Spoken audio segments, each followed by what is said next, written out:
We have to blow off our commercials here because we have President Donald J. Trump joining us in just a couple of seconds. These are terrifying times right now. There are calls for Sharia law all across the Western world. It feels like there's a foreign occupation that is happening in parts of America. War with Iran. Prices are still biting at the checkout line.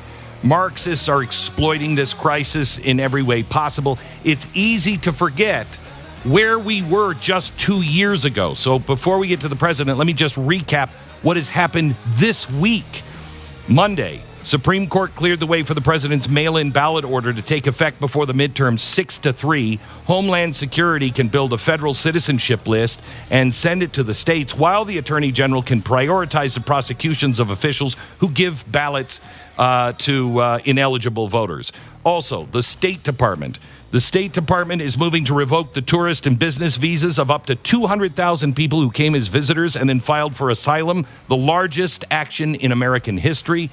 In 14 days this month, ICE arrested almost 1,500 people in Virginia and Maryland alone, including 400 with convictions and pending charges for crimes from sexual battery, kidnapping, robbery, attempted murder, rape, MS-13 members.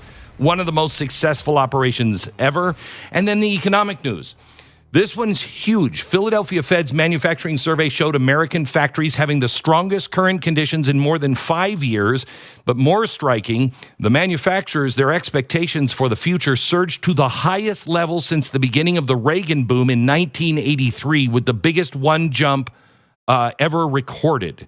In other words, American manufacturing isn't surviving. It may be on the verge of a major... We're going to build things in America again, and nobody thought that was possible, with the exception of our guest. That's all in 1 week. One. And the man responsible is President Donald J. Trump. Mr. President, welcome. Last night we found out that... it does sound a little exhausting as you're going over that list. I'm getting exhausted. I said, that's I know. A lot of work. I don't know how you do it. I know. Well, last night we found out that Dolly Parton passed away, and you did something. And I actually wrote this in my diary last night before I heard what you did. I said, I feel like she's kind of, like I feel about her the way I felt about Queen Elizabeth. She was just such class, and I felt like we should lower our flags. And for the first time in history, you said we should lower our flags, and you declared that our flag should be at half staff. That's never been done before. Why'd you do it for her? Is that was never done for an entertainer before? Is that what you mean? Yeah, because never.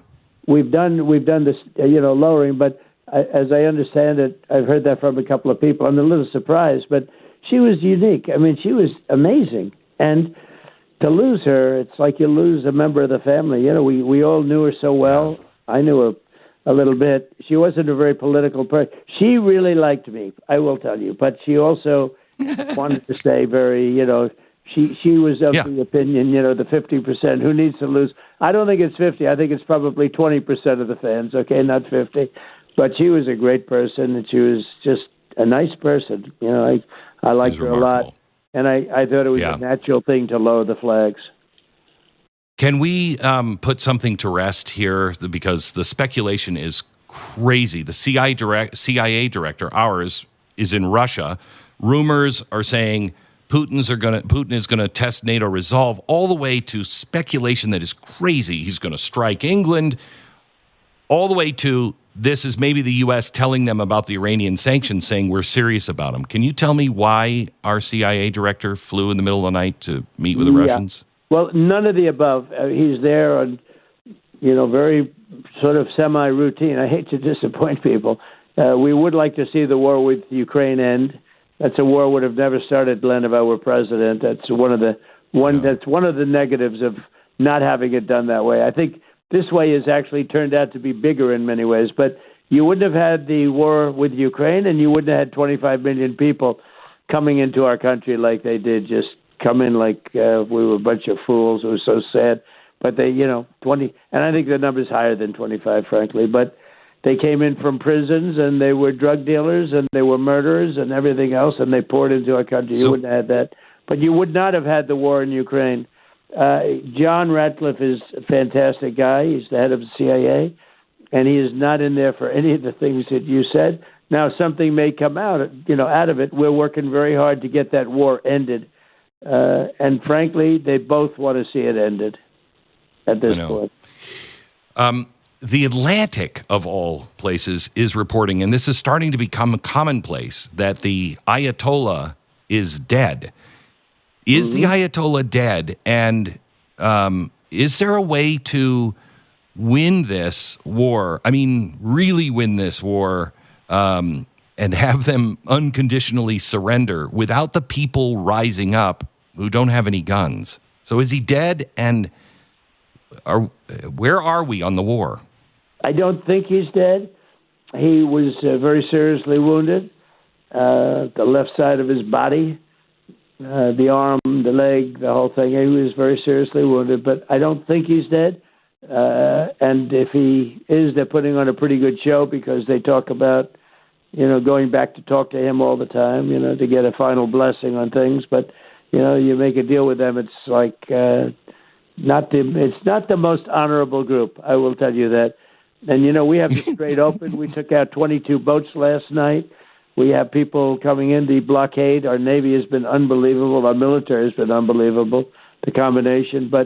And our financial strength, we built it up so much like you wouldn't believe in a year and a half. Our financial strength is unbelievable.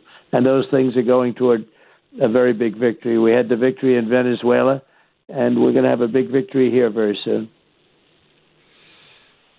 Can we, because these people are not, it's not like you're negotiating with Western-minded people. These people want chaos and death and everything else. Has there been any talk anywhere of anybody, I'm not saying us, supplying the people with the ability to fire back? Because you've got to get the 80% of the people to stand up. Do you foresee them being able to stand up in the future and finish this regime? Right. They say they're so surprised that the people aren't fighting back. But, Glenn, if you were in that position, and you're a brave guy, I've watched your whole career. I've been a fan of yours for a long time. You're a brave guy, but I don't think you'd be standing out there when they have a machine gun nest. But, they have really snipers at the tops of buildings, and people go out to protest, and they get hit, and they don't have to hit many. But when you see 5 or 6 or 10 people go down, and you have 100,000 or 200,000 people, they leave. No, I don't care who you are. They leave. Yeah. And it's very hard to protest when you have people that are willing to shoot you and kill you. And that's why they're not protesting. And there is a chance because they have become very much weakened. Their Navy is, as you know, totally gone. Their Air Force is totally gone. Their soldiers, many of their soldiers aren't being paid. They have 300, I heard 90%. I think it's 300% inflation. Their money is almost valueless now. They're not doing very well. And, I would have to, and I could have told you the same thing, not as strongly, but 2 months ago, 3 months ago, and I'd have to read the New York Times saying how well they're doing. They're not actually saying that anymore, which is hard to believe. I'm surprised they don't continue to say it. But, there was so much fake news for that. Because right from the beginning, from the B-2 bombers a little more than a year ago where we knocked out the nuclear to the present, we have really dominated, really, truly dominated. We have so many enemies, I feel, like inside our own gates. We have the DSA, right. And we have Islam, the Red-Green Alliance, something I put up on the chalkboard when I was at Fox, and I said, this is going to happen, and everybody said that. They'll never work together, and that's exactly what's happening. Would you push for or sign a no Sharia law act for America? And when it comes to the Marxists, what advice do you have for the GOP to begin to relate to the people who feel like there is an affordability crisis in America, especially for the youth, and the Marxists are playing on that and exploiting all of that? Yeah. What advice do you have? Yeah, I would say two things. Number one, on Sharia law, I would absolutely say that's not this country. It's no Sharia law. And you do have pockets of it, as you know. I would say no. And you go to London, you go to Paris, It's almost like a second way of life. It's ridiculous. Yeah. And I would absolutely be on your side on that, or on a lot of other people's side too, because you and I have people that I think we're more based on common sense than we are on ideology. It's all about good politics is all about common sense anyway. But I would absolutely prohibit the Sharia law thing, and it is happening in this country a little bit. And when we see it, we take it out, and you have to take it out. You have one system. We have a great system. Sometimes it's very frustrating, but it's the best there is that I can see. As far as the affordability. So affordability is interesting because the Democrats caused affordability. I took over. Mm-hmm. Everything was high. We had the highest inflation in history. They say 48 years, so either one. But we had the highest inflation in the history of our country. Prices were at the highest. You look at the oil and gas. You look at groceries. You look at eggs. Remember, I took it over. Eggs were 5 times higher than they were 4 years before, and we've gotten them down very, very substantially. And prior to the war, prior to what we're doing with Iran, which I think will be ending fairly soon, you could really say, because the Strait is open. We take a lot of ships through the Strait now. We're taking them in. The mines are gone. You probably saw that. We put it out yesterday, all the mines. We got rid of the mines. But the Strait, it's functioning. It's a functioning Strait. Yes, every once in a while there'll be a drone or a rocket or something shot, but it is a very functioning Strait. A lot of oil is pouring out. 10 million gallons, 10 million barrels yesterday. But as far as affordability, when I was just prior to saying we have to go down, we have to do this, I met with my people. We just had record stock market. And I said, we're going to have to do a detour. We could not it's very simple to me. We cannot let Iran have a nuclear weapon. That's what it's all about. That's 99.9%. We cannot let them, because they are crazy and they will use it. And we cannot let them have a nuclear weapon. And we stopped it. I stopped it twice. I stopped it then, and I stopped it with the JCPOA. That's the Obama deal that he gave everything. One of the worst deals, one of the most dangerous deals ever said. He gave them a path to a nuclear weapon. That was a path. That wasn't a stoppage. That was a path to a nuclear weapon. And I terminated that, as you know. It was a big deal when I did it. And they tried to say like it was a disaster. They would have had a nuclear weapon 5 years ago if I didn't. I terminated it in my first term. And so I saved it then. They would have had a nuclear weapon. They would have used it. Israel would have been totally knocked out. They would have knocked out. There would be, I will say this, if Donald Trump wasn't president, there would be no Israel right now. There would be, and that's a guarantee. There would not be an Israel, because they would have had nuclear weapons and they would have used them immediately. But as far as pricing, the prices are coming down. They came up with that word, affordability. So I inherit the worst inflation in history, and I have my first news conference the day after I win, and the press is screaming at me about prices. And they especially going, what about eggs? What about this? I said, I'm only here for one day. Give me a chance. I didn't even know.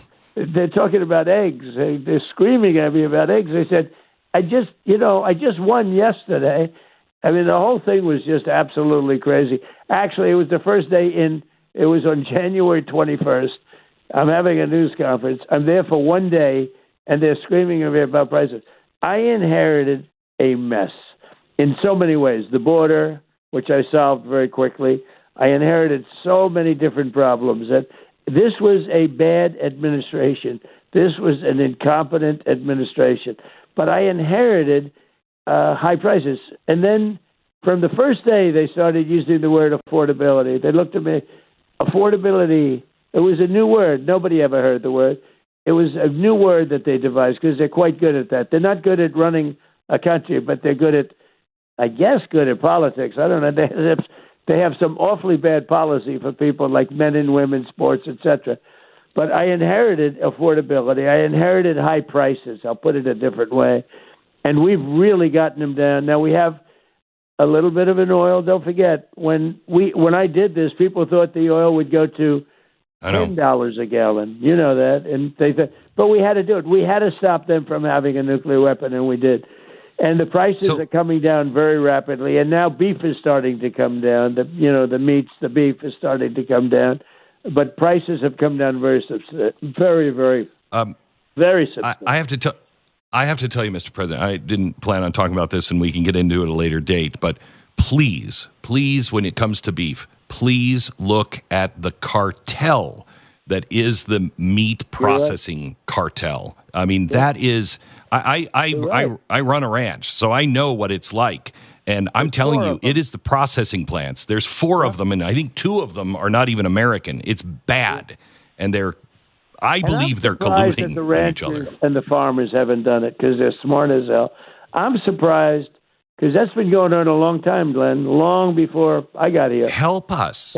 It's so we can't butcher with all of the federal regulations. It is really hard. If there's something you can do to help. Glenn, is that just a question of regulation? Do you think? A lot of it is. Yeah, a lot of it is. The inspections are insane.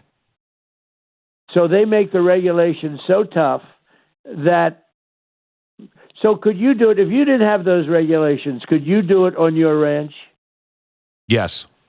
And is that the way to do it? Or do you think you need some pretty strong regulations? Break the back of those processing plants.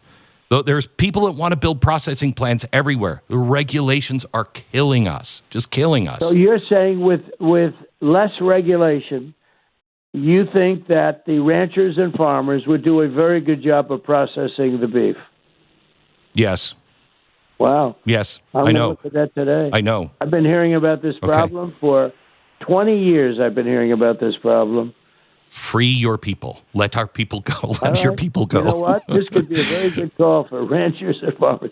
No, for the country. That would be good. No, I've been hearing only bad about it's 4 places and it's a monopoly. It is. And who's controlling this would break their back. Who's controlling those regulations? Department of Agriculture? Yes, an FDA. And the FDA. Or U.S. or is it USDA? I can't remember which one, but it's USDA. It's the federal regulation. It's all the inspections. Mr. President, I got to get to one more question. Canada. No, this is a very big thing you just told me, though, because you just gave me a very good idea. Okay, good, very good. Okay. I love the call. I love this call. Can you tell me quickly about Canada? It seems to me they had a really good deal. But this is all about the elections and throwing our elections. What is happening? Is there a way to end this? Look, I don't know how you feel about Canada. They are one of the worst countries in the world to deal with. And this has gone on for many years. Wait. Can we say this? I love Canadians and Canada. Correct. I do not like their administration. Okay, well, the administration and the previous administration, too, is terrible. Yes. But they have taken advantage of the United States for many decades, actually. They charge tariffs that are unbelievable, like on milk, 400%. And I just said, we're taking them on. And I took them on at the beginning, but we had so many other things to do because the country was a mess. But I said, we're going to take them on. We're going to stop it. And you saw the Lake Ontario. People thought I was kidding, but maybe I wasn't, because the last one you saw was the Gulf of Mexico, is Gulf of America. I know. So now we have a Gulf and we have a lake, okay? It's very simple. But look, I don't want to go into great detail because it's maybe boring to people, but to me it's not boring. They charge tariffs. They take advantage of us as though they were a state, and they're not a state. And they've taken our car industry, and they've taken our agriculture industry. Yeah. The farmers can't sell anything in there because the tariffs are so enormous, and yet they want to sell in us without any tariffs. So I had a deal that was a pretty good deal, quite good, because they're afraid that I won't do any business. In other words, we won't trade. They don't have anything that we have to have. Okay, we can get by. There are a couple of things that would make it a little inconvenient, but we could get them elsewhere. And it's time to teach Canada you can't do this anymore. We lose $60 billion, and really more than that, $60 billion a year with Canada. Mr. President, We can't do I that. can't believe I have to say this to you. I have a network break. You could hold on, but I know you're busy. I so appreciate your time, sir.